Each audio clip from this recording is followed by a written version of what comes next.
As you guys are well aware, Facebook ads have changed at the end of 2025, currently in November.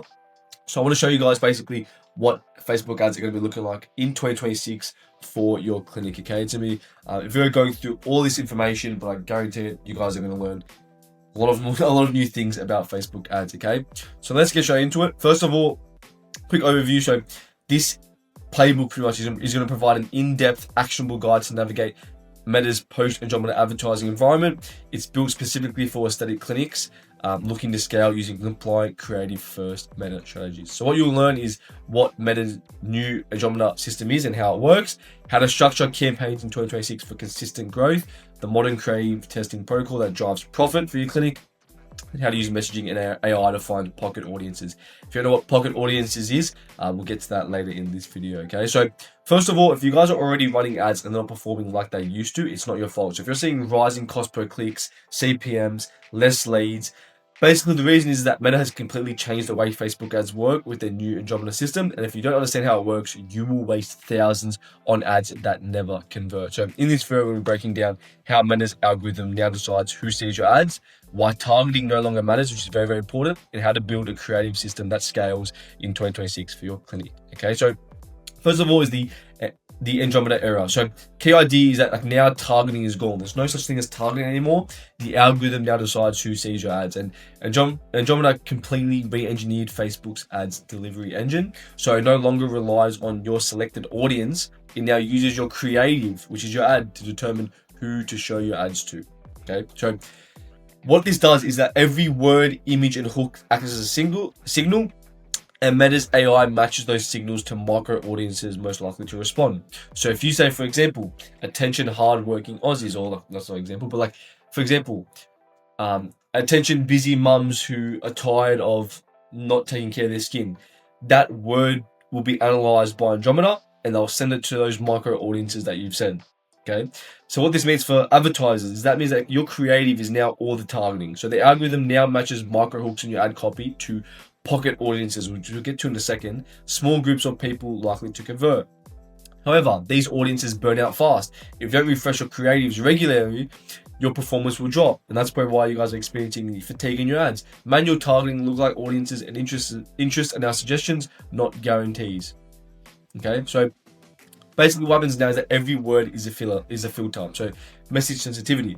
The new system is hypersensitive to language. So if you change one noun, it completely alter your ad delivery to a different pocket audience. So for example, saying busy mums versus working woman hits different audiences. Clinic owners instead of business owners completely changes targeting. So what you want to do now is be very, very specific with your copy. Okay, treat ad copy like audience targeting. Every phrase qualifies or disqualifies someone. So even if you use like a noun or an analogy, that can completely change who your ads get shown to. So you have to be very, very specific with who you are actually, what your copy says. Okay, light just turned off in my office, so we'll put that back on.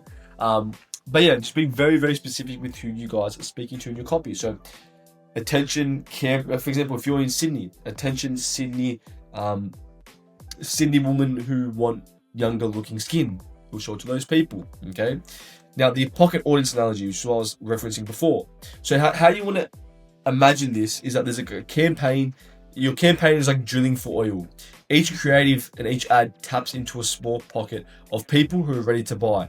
Some pockets are deep and profitable, others are shallow, but all will eventually dry up. So when that happens, you rotate creatives to drill into new pockets, maintaining results without starting from scratch.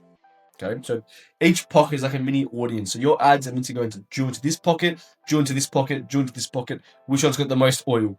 This one does. Okay, now let's go to a new pocket. So the whole analogy there is that you have to be consistently running new ads to go into different micro audiences. So you're probably thinking, what do I do now? So the modern creative protocol in 2026, the 2026 testing framework is launch with 8 to 12 unique creatives per ad set, all with different hooks, messaging, and CTA. So unique. I want to emphasize the word unique.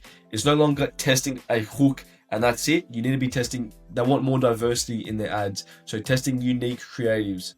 Okay. Expect only 2 to 3 winners to dominate spend on the first pass, which is completely normal. That's going to be your CBO. And then you want to duplicate the ad set, pause the winners, and let Meta retest the service to new performers. Rotate creatives weekly, and even your winners will fatigue. So your best performing ads will eventually fatigue as well. Okay, so now going under the building creative diversity, which is what I was saying before. Message diversity equals performance stability. So visual changes are now secondary. What matters is your messaging themes. So use multiple perspectives. Problem ads, for example, struggling to keep your skin clear despite treatments. Desire ads, finally feel confident without makeup again. Outcome ads, here's how to get glowing skin in 12 weeks. So a quick tip here is that the broader your emotional and outcome angles, the more pocket audiences you can reach. So the goal here is to just test different angles. Here are 3 reasons why your skin may not be XYZ, etc., etc. Now, here's what you can also do is actually AI-assisted creative workflow. So how to scale creativity with AI, because again, it's going to take a lot of time to do all these ads. So what we recommend is ingest context, upload customer reviews, frequently asked questions, objections into your LLM, which is your large language model, whatever GPT you're using, generate angles, prompt the AI using, the problem, circumstance, outcomes framework, and then human oversight, review every ad for tone, claims, and compliance, especially under these TGA laws. And then AI is like the multiplier, not the replacement. It creates speed, not shortcuts. So you can't just use AI to make everything. You need to be able to have this human oversight over it as well. Okay, and now for your weekly operating calendars. Okay, the weekly rhythm that keeps campaigns profitable. So what you do: Monday, launch new creatives or rotate 2 to 3 fresh ad angles. Wednesday is duplicate the best performing ad set, remove winners to test the bench. Friday is review metrics, refresh fatigued ads, and prep the next batch. So review metrics: if an ad doesn't perform for 72 hours, get rid of it, kill it. Okay, and then focus on metrics that actually matter now. So bottom of funnel actions like qualified leads, consults booked, or treatment purchases, rather than just CPMs and click-through rate. So look at hard metrics. Now, couple do's and don'ts. Do consolidate campaigns and test multiple creatives. Treat ad copy as targeting. Keep a backlog of at least 10 creative angles. Don't depend on micro interests or recycled hooks. Don't panic when winners fatigue. It's the part of the system now.